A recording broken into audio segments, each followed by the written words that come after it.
ጤግሮስ ትሬዲንግ ጅማ ደርሷል። መኪና እናስመጣላችኋለን ነው የሚለው። ይሄ ደግሞ እንዳትመራ አመረኝ በጥቂት ነገር እንጂ ማረኝ። ሰላም ጤና ይስጥልኝ ውድ ተመልካቾች፣ ዛሬም እንደተለመደው እንግዲህ ለእናንተ ወቅታዊና አዳዲስ መረጃ ዘል ጉዳዮች ይዤላችሁ መጥቻለሁ። አብራችሁን ቆዩ። እኔ መንቴ ነኝ። ቻናሉ መንቴ ቴኒት ነው። ሰብስክራይብ በማድረግ ይህንን ቻናል ፋሚሊ ሁኑ። ወቅታዊ አዳዲስ መረጃ ዘል ጉዳዮችን በፍጥነት ለማግኘት ከፈለጋችሁ ይህንን ቻናል ምርጫችሁ ማድረግ እንዳትረሱ። እንዲሁም በተጨማሪ ቤተሰቦች ከናንተ የሚጠበቀው ሁሉ ጊዜ የምታረጉት ፍቅራችሁን እንግዲህ ላይክ በማድረግ እንድገልጹልኝ በትህትና ጠይቃችኋለሁ። መረጃው ለበርካቶች ተደራሽ እንደሆነ ስለሚረዳ ላይክ ማድረግ እንዳትረሱ። እኔ ይዣቸው በመጣኋቸው ቪዲዮዎች ላይ የግል አመለካከቴን እንዲሁም ደግሞ የራሴ የሆነ ሐሳብን አንጸባርቃለሁ። እናንተ ደግሞ ሐሳብ፣ አስተያየት፣ የግል አመለካከት ካላችሁ ኮሜንት ሴክሽኑ ክፍት ነው፣ ገብታችሁ ብጽፉ እንግዲህ በርካቶች ይማሩበታል፣ ይነጋገሩበታል፣ እንዲሁም ደግሞ ይወያዩበታልና ኮሜንት ሴክሽኑን መጠቀም እንዳትረሱ። ቤተሰቦች ወደ ቪዲዮዎቹ እናልፋለን። አብራችሁን ቆዩ።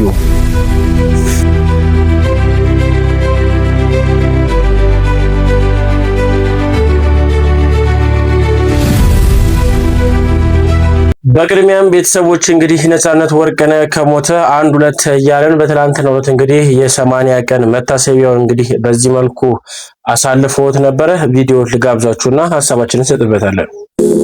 እንዳትመራ አመረኝ በጥቂት ነገር እንጂ ማረኝ። እንዳትመራ አመረኝ በጥቂት ባክን ማረኝ። እንዳትመረኝ ጥቂት ነገር ማረኝ። እንደ ጴጥሮስ እንደዚያች ለኔ ትክድ ይሆን ወይን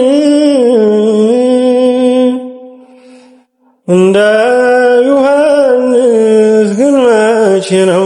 እንዳያችሁት ነው እጅግ በጣም በሚያሳዝንና ልብ በሚነካ መልኩ የነፃነት ወርቅነህ እንግዲህ ሞቱን ሳናምን 1-2 እያለን 80 ቀኑን እንግዲህ ክብረ በዓል ወይም ደግሞ መታሰቢያ በዚህ መልኩ እንግዲህ አልፏል። በዚህ ጉዳይ ላይ በርካቶች ሐሳባቸውንና እንዲሁም ደግሞ አጽናኝ ቃሎችን እንግዲህ እየተጠቀሙ አይቻለሁ። እንዲሁም ሐሳባቸውን እየሰጡበት ይገኛሉ። እናንተስ ምን ታስባላችሁ? በዚህ ጉዳይ ላይ ሐሳብ ካላችሁ በገልጹልኝ ለማለት ፈልጋለሁ። ኢቢኤስ ቲቪም እንግዲህ ከእንግዶቹ መካከል አንዲት እንስት እንግዲህ በግጥም የነፃነት ወርቅነህ ጉዳይ ወይም ደግሞ ስለ ነፃነት ወርቅነህ በግጥም መልኩ እንግዲህ አንድ ሐሳብ ስታስተላልፍ ነበረ። በዛ ጉዳይ የነበሩት እንግዲህ የኢቢኤስ ፕሮግራም መሪዎች ልባቸው በሐዘን እንግዲህ ተሰብሮ አይቼ ነበረ። እስቲ ቪዲዮ ልጋብዛችሁና ሐሳባችንን እንሰጥበታለን። ቻለው መሬት ሳቅ አማራት ይላል ርዕሱ። እንዴት ብታዝን ነው እንዴትስ ቢከፋት፣ እንዴት ብታለቅስ እንዴትስ ሳቅ ቢያምራት፣ እንዴት ብትከፋ እንዴትስ ብትጠላን፣ ነፂን የመሰለ ሳቅ የነጠቀችን አድባራችን ድምቀታችን ቁም ነገር ነህ ሳቅ ደስታችን።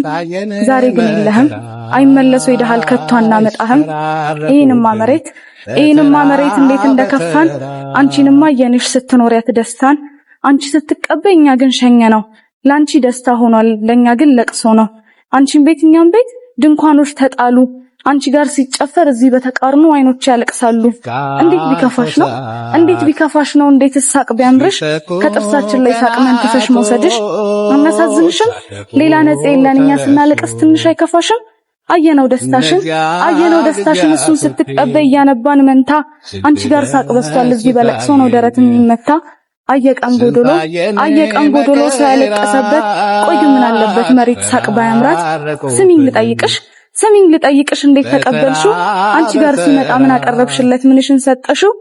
ነፂ እንደው ነፃ ነው ከሁሉም የሚግባባ፣ ሲለይ የሚያስለቅስ ወደን የሚያባባ።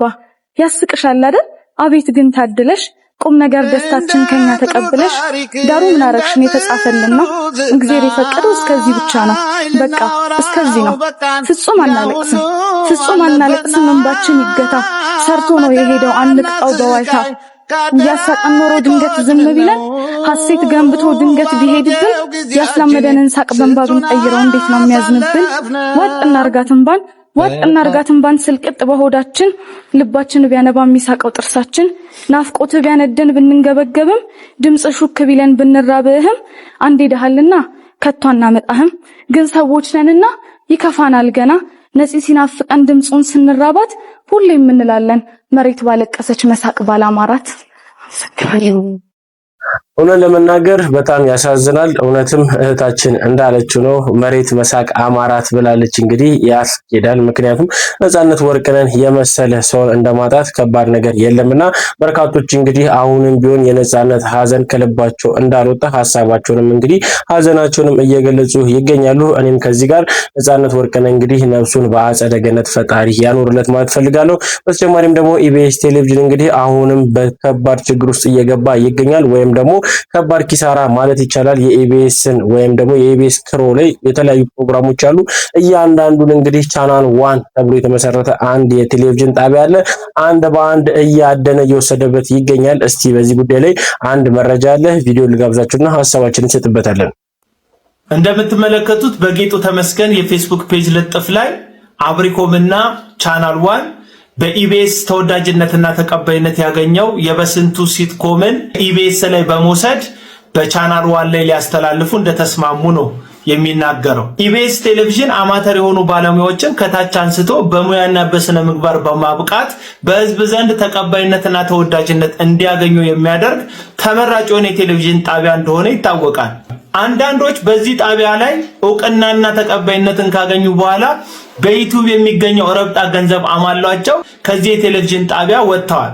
መውጣታቸው ራሱን ተከትሎ ምንም ችግር ባይኖረው፣ ነገር ግን ይህ ቻናል በጥረትና በስራ ያመጣውን መልካም ስሙ ላይ ጭቃ በመለጠፍና ስሙን በማጉደፍ መውጣታቸው ትዝብት ነው ትርፉ እንድንላቸው አድርጓል።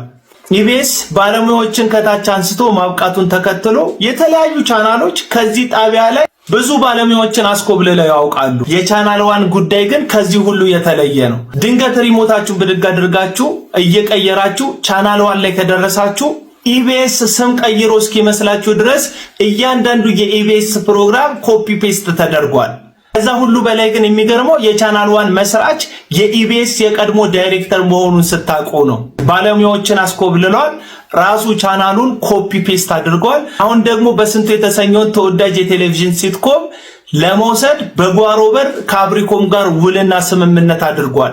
ለዚህ ስምምነታቸው ደግሞ ኢቢኤስ ለቻናል 1 በቀጥታ ደብዳቤ እንደጻፈ አንዳንድ ማጣሪያዎችን ሳደርግ አውቄያለሁ። የቴሌቪዥን ጣቢያ እንደ ስጋ ቤትና እንደ ንግድ በመኮረጅና ሌላውን ጥሎ ራስን ለማቆም በመሞከር የሚመሰረት ቢዝነስ አይደለም። ከዚህ ሁሉ በላይ ደግሞ የሚገርመው የአብሪኮም ባለቤት ከቻናል 1 ጋር ከኢቢኤስ በስንቱን ወስዶ ቻናል 1 ላይ እንዲተላለፍ ስምምነት ያደረገው አቶ አብርሃም ገዛኸኝ ይህንን በስንቱ የተባለውን የቴሌቪዥን ተከታታይ ድራማ እንዲያዘጋጅ ሐሳብ ሁሉ የቀረበለት በቅርብ ጊዜ ከዚህ ዓለም በሞት በተለዩት የኢቢኤስ መስራችና ባለቤት በሆኑት በራሳቸው በአቶ አማን መሆኑ ነው።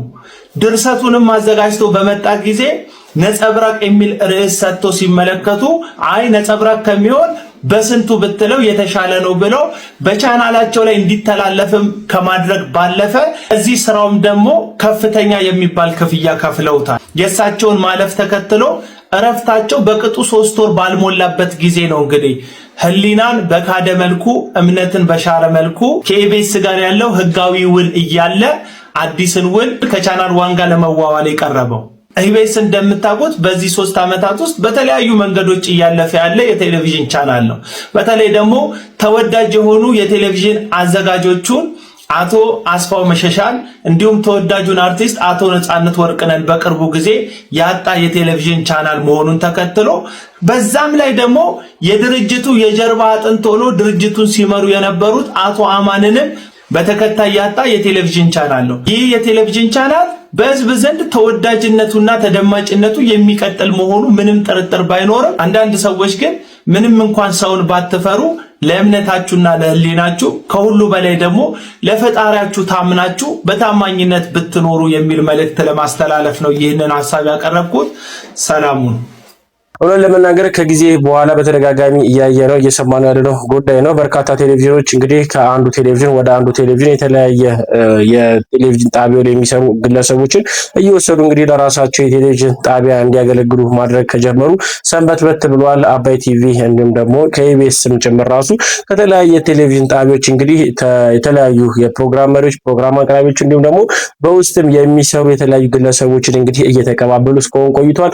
አሁንም እንግዲህ በከባድ ሁኔታ በሚመስል ሁኔታ እንግዲህ በስንቱ ድራማ ከቀጣይ ሳምንት ጀምሮ በቻናል ዋን እንግዲህ ሊጠብቀን እንደሆነ መረጃዎች እየወጡ ይገኛሉ። እናንተስ በዚህ ጉዳይ ላይ ምን ትላላችሁ? እውነት ለመናገር ኢቢኤስ ላይ እንደ ከባድ ኪሳራ ነው የምቆጥረው። ምክንያቱም በስንቱ ድራማ በበርካቶች ዘንድ ተቀባይነት ያገኘ በርካቶች እንግዲህ በጉጉት የሚጠብቁትና የሚከታተሉት ሙቪ እንደሆነ ሁላችንም እናውቀዋለን። እስቲ ለማንኛውም በዚህ ጉዳይ ላይ ሀሳብ ካላችሁ ወደ እናንተም አሳልፌያለሁ፣ ሀሳባችሁን ግለጹልኝ። ወደ ሌላ ጉዳይ ስናልፍ ደግሞ እንግዲህ አርቲስት ሙሉዓለም ጌታቸው ሁላችንም የምናውቀው አርቲስት ነው። እንግዲህ አንጋፋ አርቲስት ነው። በርካታ የተለያዩ የጥበብ ስራዎችን ለተመልካቾቹና ለአድናቂዎቹ እንዳደረሰ እናውቃለን። እንግዲህ እሱ በብራንድ አምባሳደርነት የሚመራው ቴግሮስ ትሬዲንግ እንግዲህ ከባድ ችግር ውስጥ ገብቷል። ራሱንም እንግዲህ ሙሉዓለም ጌታቸው ለማግለል እየሞከረ ይገኛል። ከዚህ ጋር ተያይዘው በርካታ መረጃዎች አሉ። መረጃዎቹን ልጋብዛችሁና ሀሳባችንን እንሰጥበታለን። ቴግሮስ ትሬዲንግ ጅማ ደርሷል። መኪና እናስመጣላችኋለን ነው የሚለው። ይሄ ደግሞ የባሰበት አይን አውጣ የሆነ ካምፓኒ ነው። ሲጀምር ከአዲስ አበባ ትምህርት ቢሮ ጀመረ። አልሳካ ሲለው ኦሮሚያ ወጣቶችና ስፖርት ኮሚሽን ሄደ። አካለለ። አርሲ፣ ባሌን፣ ሐረርጌን፣ ኦሮሚያ ዙሪያ ሸገር ያሉ ከተሞችን አካለለ። ጅማን አሁን ኦልሬዲ ተንሰራፍቶ ቁጭ ብሎባታል። ልንገራችሁ የዚህን ካምፓኒ ደግሞ ሲመጣ ለአዲስ አበባ ትምህርት ቢሮ ሰራተኞችና መምህራን ለምን በባስና በታክሲ እንገላታሉ? እኔ መኪና አስመጣላችኋለሁ ብሎ ወንድሞቹ እነ ጎጆ ብሪጅ እነ ሄሎ ታክሲ እነ ታክሲዬ እንዳደረጉት እሱም የመንግስት መስሪያ ቤቶች ላይ ተለጠፈ። ጎጆ ብሪጅ ማላይ ነው የተለጠፈው? ጤና ቢሮ ላይ። ሄሎ ታክሲ ማላይ ነው የተለጠፈው? ቱሪዝምና ባህልና ቱሪዝም ላይ። ታክሲዬ ኤላ አውቶ ታክሲዬ ማለት ኤላ አውቶ ማላይ ነው የተለጠፈው? የአዲስ አበባ ትራንስፖርት ቢሮ ላይ። ይሄ ደግሞ የአዲስ አበባ ትምህርት ቢሮ ላይ ተለጠፈ። 25% እስከ 480 ሺህ ብር ድረስ አንጡና ከቻይና መኪና አስመጣላችኋለሁ፣ የቀረውን እየሸቀላችሁባት መኪናዋን ወይም ደግሞ ከደሞዛችሁ ቀስ ብላችሁ ትሰጡኛላችሁ ብሎ ብር ሲሰበስብ ነበረ።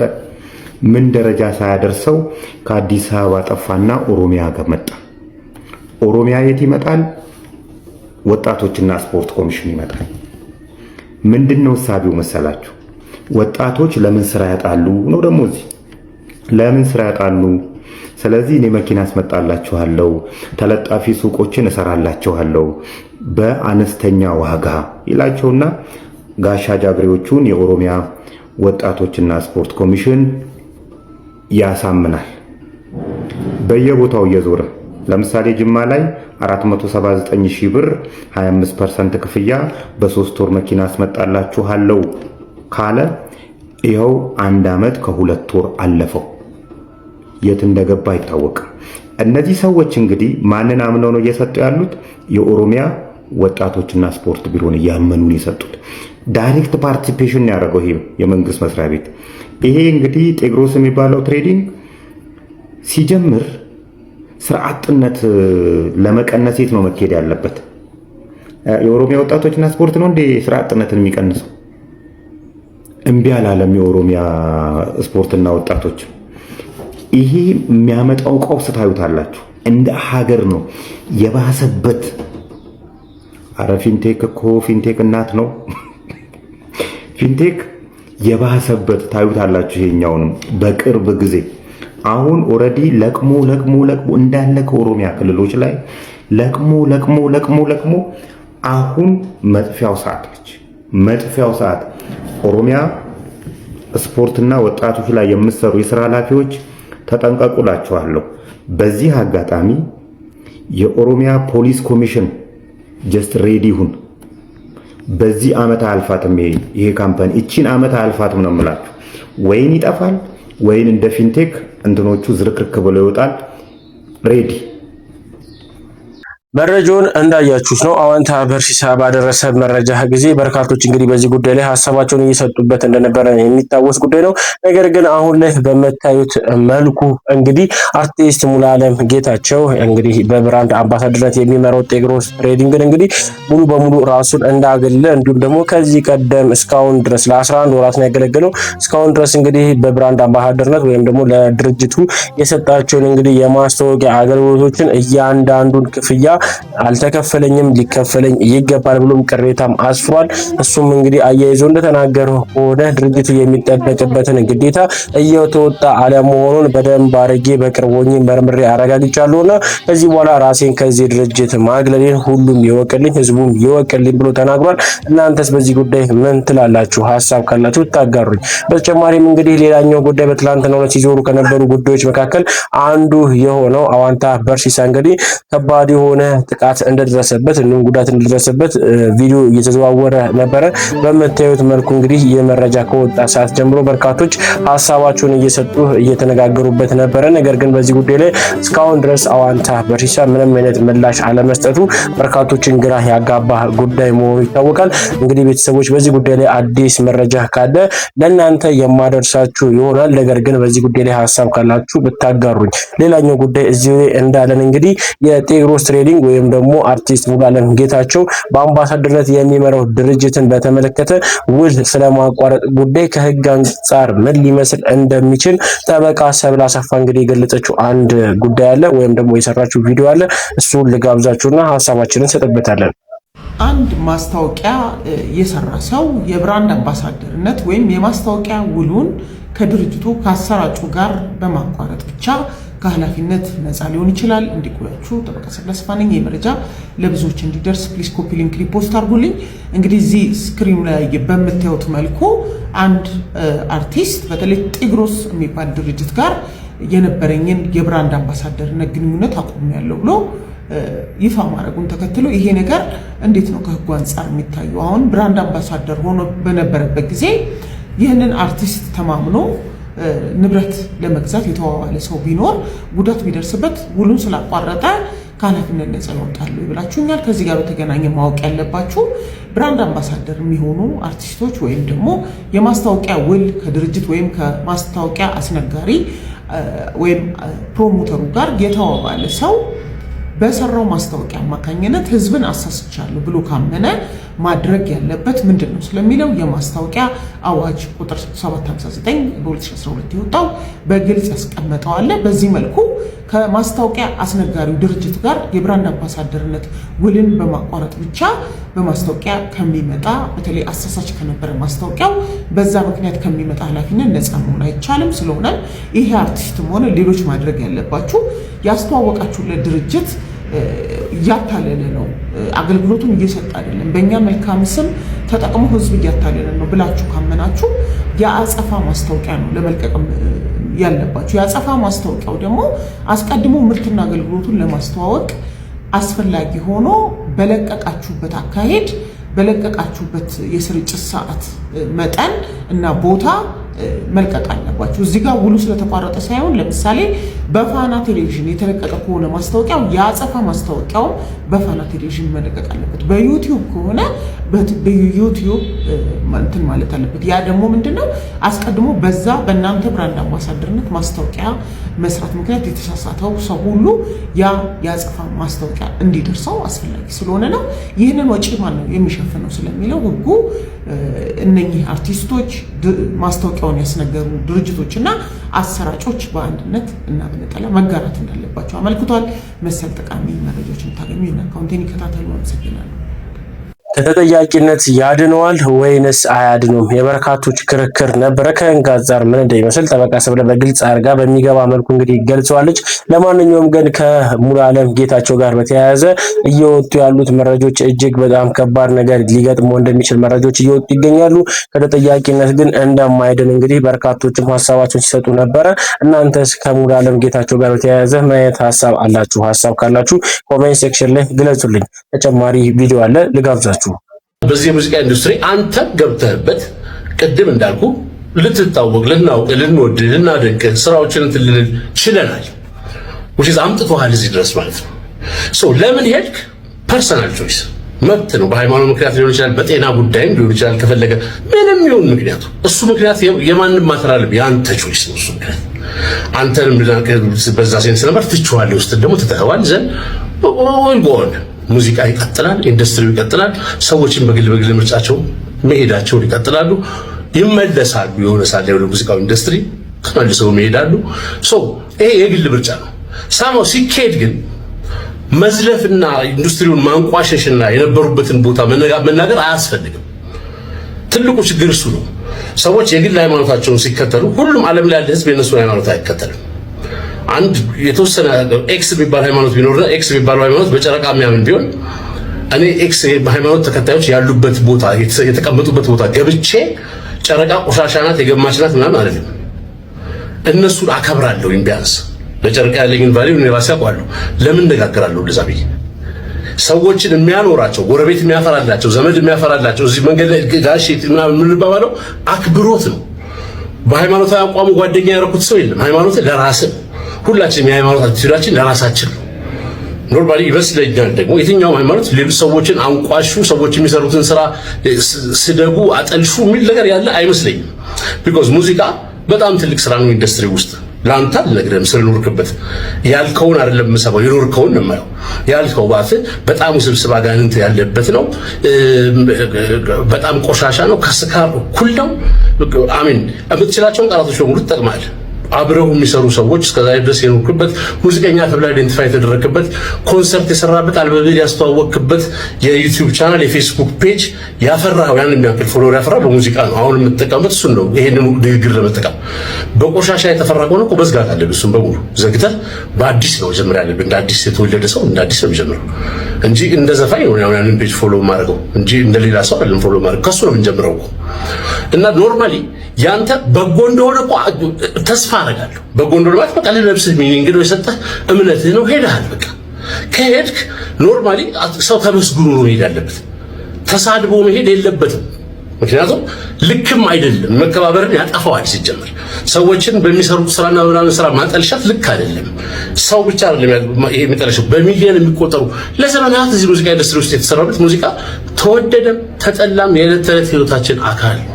ሰመረ ባሪያው የገለጸው ሀሳብ ፍጹም ትክክል ይመስለኛል። ምክንያቱም ሁላችንም እንግዲህ ያለፈ ታሪክ አለን። ያለፈ ታሪካችን ወይም ደግሞ አሁን ለደረስንበት ማንነታችን ያበቃን ታሪክ ነውና እንዴት እሱ ልንነቀው ይገባል? ተገቢ አይደለም። ምክንያቱም እሱ ህይወትን የሚኖረው ሰው አለ። ከዘፋኝነት እንግዲህ አቤል ሙሉጌታ ቢወጣም የዘፈን ኢንዱስትሪውን መሳደብ፣ ማንቋሸሽ፣ መጥላት እንግዲህ ተገቢ አይደለም። ለዚህ ክብር ያበቃው እሱ እንደሆነ መርሳት የለበትምና በዚህ ጉዳይ ላይ በርካቶች ለሁለት ተከፍሎ እንግዲህ ሀሳባቸውን እየሰጡበት ይገኛሉ። እናንተስ ምን ትሉታላችሁ? የአቤል ሙሉጌታን ተግባርን ሀሳብ ካላችሁ ብታጋሩኝ። ቤተሰቦች ለማንኛውም ለዛሬ ይዤላችሁ የመጣችሁ ቪዲዮዎች እኚህን ይመስላሉ። እስካሁን ድረስ አብራችሁኝ ስለቆያችሁ ከልብ አመሰግናለሁ። በቀጣይ ቪዲዮ እስክንገናኝ ሰላም ቆዩልኝ። እወዳችኋለሁ።